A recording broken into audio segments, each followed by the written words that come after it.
ఏమైందంటే నిన్నటి రోజున అర్ధంతరంగా పెద్దాడవాడ మండల కేంద్రాన్ని తొలగించి తిరిగి ఆదోని 1 మరియు ఆదోని 2గా 2 మండలాలని డ్రాఫ్ట్ జీవోగా ప్రకటించిన గ్రామాలకు బదులుగా ఇది కూడా చెప్పాలా, మాకు 17 గ్రామాలని చెప్పినారు పెద్దాడ మండలంలో, దాంట్లోనే మాట్లాడాలి. ఏమైనా మాట్లాడితే దానికి మళ్ళా పల్లేకల్లు, పాండవగల్లు, కుప్పగల్లు, పెద్దాడవాడ మళ్ళీ 5 గ్రామాలు కలిపినారు. అది కూడా వాళ్ళు చేసిన తప్పు.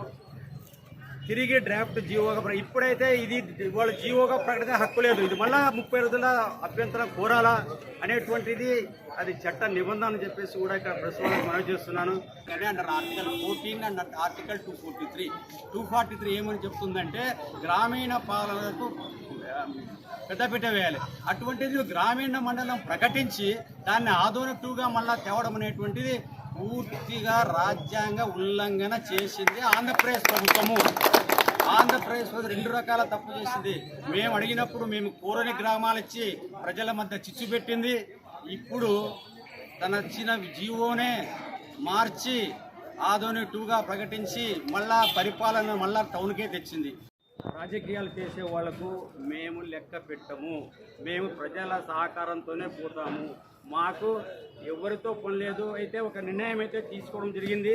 దాన్ని ఏ రకంగా ఉంటుందనేటువంటిది ఏమంటే మండలం అయ్యేంత వరకు మా గ్రామంలో ఏ రాజకీయ నాయకుడికి ప్రవేశం లేదు. అతను బీజేపీ కావచ్చు, వైఎస్ఆర్సీ కావచ్చు, కాంగ్రెస్ కావచ్చు, ఎవరైనా కావచ్చు, ఏ రాజకీయ నాయకుడు ప్రవేశం లేదు. నిన్న ఒకతను జోక్ చేశాడు. మేము మాట్లాడితే ಅಲ್ಲಪ್ಪ ಯಾರ ಮದುವೆ ಬಂದ್ರೆ ಹೆಂಗಪ್ಪ ಮದುವೆ ಬಂದ್ರೆ ಬೇಡ ಮಕ್ಕಳ ನಿಮ್ಮನೆ ಉಣಿಸಿ ಕಳಿಸ್ರಿ, ನಿಮ್ಮನೆ ಮಾಡ್ರಿ. రాజకీయంగా ఏ రాజకీయ నాయకుడు కూడా అరిమాను రాకూడదని పక్కకు పోతాడు.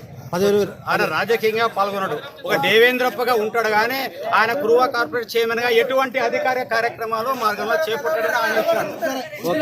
ఎలక్షన్ల మీద మన డిఫరెంట్ స్టాండ్ ఉంటుంది సార్. మేము ఎలక్షన్లు బహిష్కరించేది ముందే పిలిపించినాము. ఎలక్షన్లు బహిష్కరణ రేపు లోకల్ బాడీతోనే ప్రారంభం కావచ్చు. కానీ మా పిలుపును చెడగొట్టడానికి కూడా కుట్రలు జరిగేటువంటి అవకాశం ఉంది. నేను సూటిగా మీకు చెప్తున్నా, మేమెంత సంసిద్ధత ఉన్నా కూడా ఓటర్లు ప్రలోభపెట్టే రాజకీయ నాయకులు కుట్రలు చేసి నేను ఓటుకు 2000 ఇస్తాను, వాళ్ళ మేటి ఉంటావు, నేను ఓటుకు 5000 ఇస్తాను, నా మేటను కూడా వాళ్ళు ప్రజల్ని మభ్యపెట్టే అవకాశం ఉంది. ఆ మభ్యపెట్టినా కూడా మా ప్రజలు లొంగరు. ఒకే వేదిక ఒకే తాటి మీద ఉండి ఖచ్చితంగా